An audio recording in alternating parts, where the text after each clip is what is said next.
Ever wondered how corruption affects service delivery in the country? Ever wondered how corruption affects you on a day-to-day basis and what you need to do to stop it? Well, let's connect the dots. The government departments comprising of experts identify a project or a challenge that needs to be solved to alleviate our day-to-day challenges. For example, let's say there's a need to construct a bridge to facilitate easier movement of goods and people from one point to the next. Or to construct a solar plant to generate electricity for people and to ease the pressure on the national grid and support industries, improve production and create more employment. Kwanda Solar Plant. Or to purchase medical equipment for our frontline workers as they attend to those affected by COVID-19. Drugs and charges scandal. Well, ideally, the government representative will flaunt a tender and after a careful process, identify who is best qualified to partner with them to carry out this project. This is done after considering value for money, expertise for the company to carry out the project. Basically, due diligence is needed for public procurement.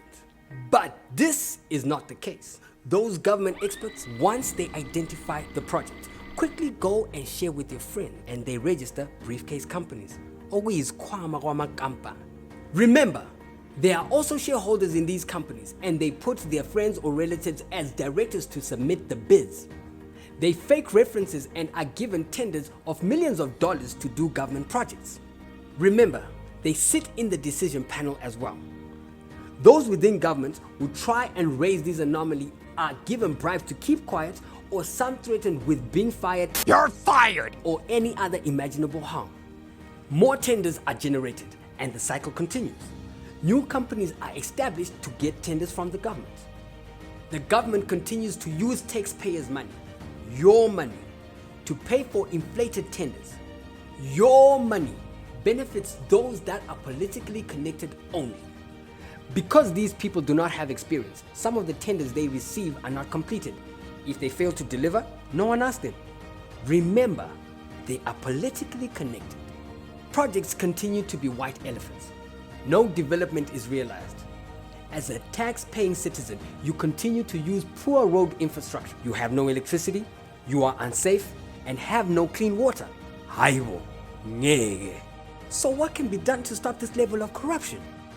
1. We need the government to pass a law allowing access to beneficial ownership. Anyone can have access to information on who owns the company that has been awarded a tender. This will allow us citizens to identify government officials and political actors that use their influence to get tenders using briefcase organizations. 2. We need the government to pass a law that protects whistleblowers. Whistleblowers should be protected as they expose corruption within the public sector. 3.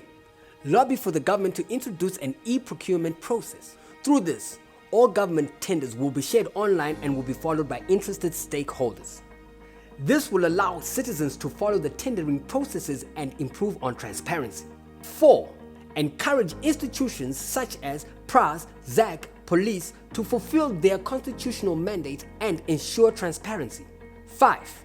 CSOs, media and citizens must be empowered to carry out social audits on national projects in order to monitor the implementation of projects.